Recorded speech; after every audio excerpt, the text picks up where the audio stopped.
Nay, wakas men po. Hindi, napakol. Napakol. Bantuan bulan lain tu. Pemerintahan Desa Teluk Rumbia, Kecamatan Singkil, Aceh Singkil, bagikan paket sembako kepada warganya yang terdampak banjir, Sabtu, tanggal 11 November tahun 2023.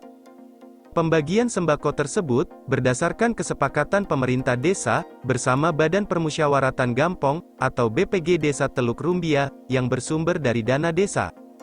Untuk diketahui, warga Teluk Rumbia yang terdampak banjir itu, sebanyak 255, kepala keluarga, dan pemerintah desa bersama BPG setempat, sepakat membagikan sebanyak 1 karung beras isi 15 kg, dan 20 bungkus mie instan, per kepala keluarga.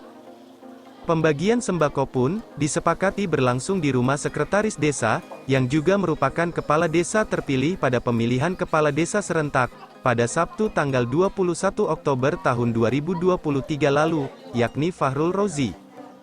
Salah satu warga Teluk Rumbia, mengatakan, bahwa bantuan sembako tersebut, dari pemerintah desa setempat. Bantuannya ini, Bu.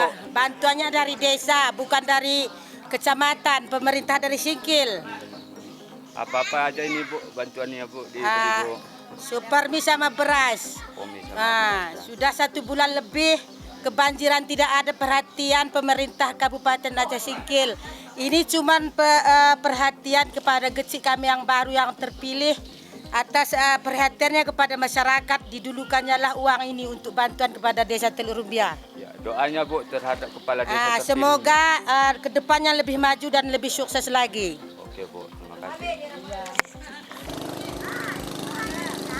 Dari Aceh Singkil, Zulkarnain Kabar Singkil Metuah, melaporkan.